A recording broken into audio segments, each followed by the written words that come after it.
Paul wastes no time in establishing the divinity of Jesus as the Son of God. Now remember that the concern prompting Paul to write at that time was that there were things going on that were undermining who Jesus Christ was. That they were undermining the significance of the person of Jesus Christ.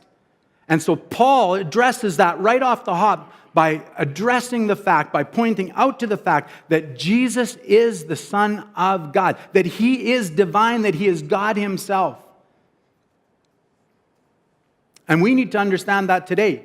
Just like in that time, just like the church in Colossae, there are things that are going on in the world around us today that would seek to undermine who Jesus Christ is. They will point to him as a good teacher. They will point to him as maybe a prophet. They will point to him as a religious heretic. They will point to a lot of things, but they never point to Jesus Christ as God, because that's a game changer. Jesus Christ is God. And when we understand him to be God, then things change.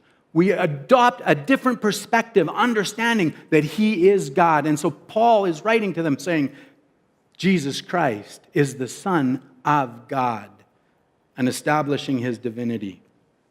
Now, he expands on that point.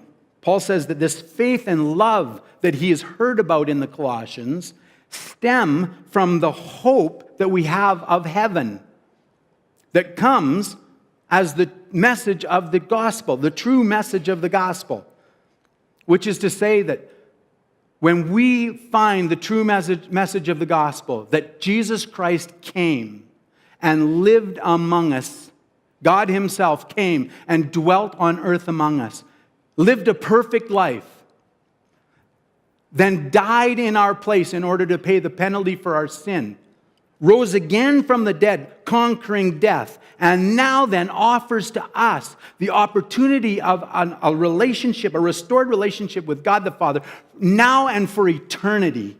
Then that gospel, that true gospel, not the ones that they've been hearing about, not this other stuff that's going on, but that true gospel then results in faith and love in our lives. That we then have that assurance, that confidence in who Jesus is and what he has done. That we can stand on that despite what's going on around us in the world, despite what the world is trying to sell us of a different story and different tune. But we can stand on that with firmness and faith, and then love the world around us as well.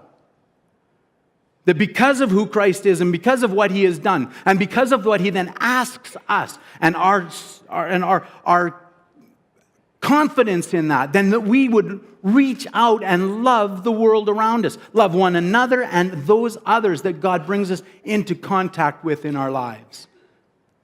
That's what happens because of the hope that we have of heaven with God through Jesus Christ. Can I ask you this morning, is your hope resulting in a growing, solidifying faith in your life and love for the world around you?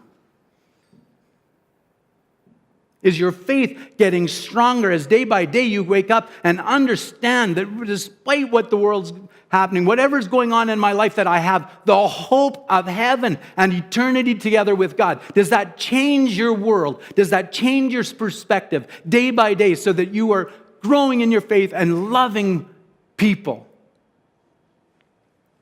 Paul says that that's what this faith should be doing. That's what it's calling us to. That's what it's moving us to. The true gospel moves us to faith and love by virtue of the hope that we have.